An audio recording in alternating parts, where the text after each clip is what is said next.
So we're gonna put each bolt up through from the bottom.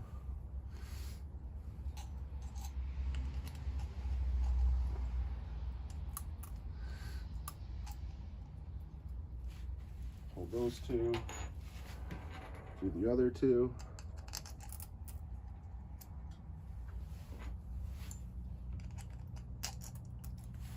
And then now we got this like this, we're gonna flip it upside down.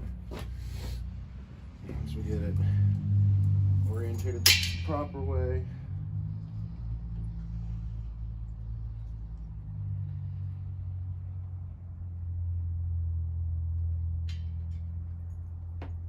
So that goes there.